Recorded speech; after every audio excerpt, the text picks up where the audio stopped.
Let's talk about the real reason you keep getting leg cramps at night. This was me. I had it very, very severe. These cramps were so bad they literally forced me to jump out of bed and start walking and try to stretch this cramp out. And I didn't know this at the time, but the amount of force that these involuntary contractions occur are roughly 150 H. That's enough contractile force on your muscles to literally tear tendons and create damage. I remember being completely woken up out of a dead sleep with my toes literally cramping up. And I really wish I would have known back then what I know now. But I want to share with you exactly what's happening. The first thing you need to know is the problem is actually not in your muscles. It's originating in the nervous system. The nerve is hyperexcited, okay? Because there's too much calcium in that nerve. And there's also too much calcium in the muscle. Calcium causes contraction of the muscle. And when the calcium comes out, the muscle relaxes. All of the contraction and relaxation of that muscle is controlled by the nerve. And so that's where the real problem is. It starts in the nervous system.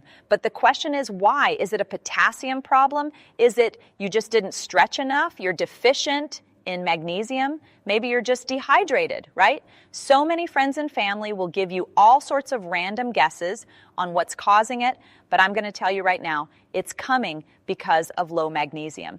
And so magnesium is really behind the pump that pushes this calcium through the nerve and out of the muscle. The magnesium deficiency shows up first in the peripheral part of the body, which is the place that's furthest from the heart. Just like with diabetes, you'll notice symptoms in the bottom of the foot. Well, with a magnesium deficiency, it's going to show up in the lower leg in a different way. And I know some people will say, well, I had my magnesium tested and it's actually normal. Well, it's almost impossible to test for magnesium in your blood because you only have 1% or less in your blood. And your body will deplete your bones and your muscles and your organs way before you deplete it in the blood. So by the time it shows up in the blood, you are severely, severely deficient. And some people, when they start taking magnesium, it just doesn't work, okay? First reason is the type of magnesium they're taking, magnesium oxide, which is the worst. And really, you only absorb, if you're lucky, 4 to 5% of it. So let's say the pills are 400 milligrams, right? You're really only absorbing 16 milligrams, okay? Well, that's not enough to create a therapeutic effect on your body, unfortunately. The majority of research does not tell you that cramps are a magnesium deficiency because 80% of the research is using magnesium oxide. However, there is some research to show that magnesium does help the cramp, and I'm going to share that with you. If you use magnesium oxide in your research, you're not going to show a lot of benefits from magnesium. So you want to use magnesium glycinate in a very unique way. And the big thing beneath this entire problem is most people are deficient. Why? Because our food, we don't consume enough magnesium-rich food. And then also, if you do, you really only absorb, if you're lucky, 30 to 40%. That's with a healthy body, with a healthy digestive system. So if you see on the back of the label that a certain food has 100 milligrams of magnesium, you're only going to absorb a percentage of it. The more stress you have, the more magnesium flushes out through the urine. The more caffeine, same thing, it's going to flush out through the urine. The more carbohydrates you consume, the more magnesium you're going to lose. Certain medications, actually quite a few, deplete magnesium. Alcohol depletes magnesium. Our soils are so depleted in magnesium that it doesn't end up in the food. So over time, we're losing more minerals, especially trace minerals and magnesium on top of it. There's a lot of foods that have oxalates, chocolate, nuts, spinach. All those foods with oxalates lock up magnesium and calcium as well. Also, grains have phytates. They block magnesium. If your stomach doesn't have a strong enough pH, which as we age, we lose that acidity, we're not going to be able to absorb magnesium. All right, let's get right to the solution. A really big reason why your magnesium might not be working is you are very low in vitamin D. In order for magnesium to work, you need a lot of vitamin D. Let's say, for example, you're taking a lot of vitamin D. Guess what? The need for magnesium goes up. So just realize that magnesium and vitamin D work together. Both vitamin D and especially magnesium have another vitamin or cofactor that helps it work, and that's B6. So that's another reason why your magnesium might not work, is you're deficient in B6.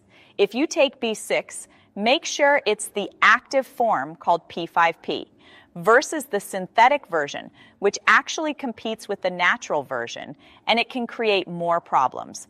So This is one big barrier why magnesium might not work. Number 2, you're taking the wrong form.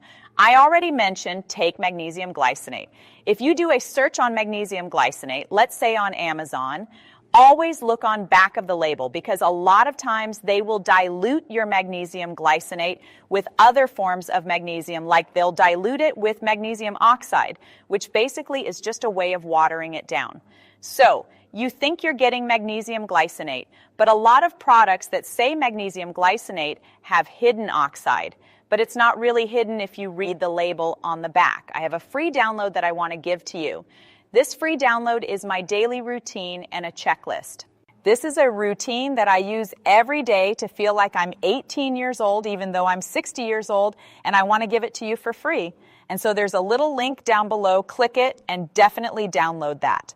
Number 3, if you have severe cramps and a very severe magnesium deficiency, you are not going to probably see results within weeks, sometimes a few months. Let's say you're trying it for a week or even 2 and you're not seeing any results. It could be just because you didn't do it long enough.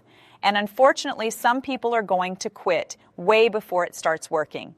What you're going to do is take a certain amount several times a day. And so there's an absorption threshold of 150 to 180 milligrams per dosage. Now you can do this in a powder or a pill, but the reason I'm going to recommend the largest amount at night is because that magnesium helps GABA, which is a calming hormone. It actually helps you drop your temperature to become cooler, to be able to go into a deeper sleep a little faster. So anything that improves your sleep is going to also help the nervous system. One last point. If you have kidney disease, check with your doctor because there's certain restrictions of taking too much magnesium, and you have to have your doctor sign off on how much you can take and how much you can't take.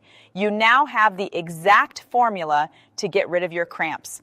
Go ahead and comment down below and tell me how much it helped you. And also, if you have high blood pressure and you're struggling with it coming down, even with medication, you need to watch this video right here. Check it out.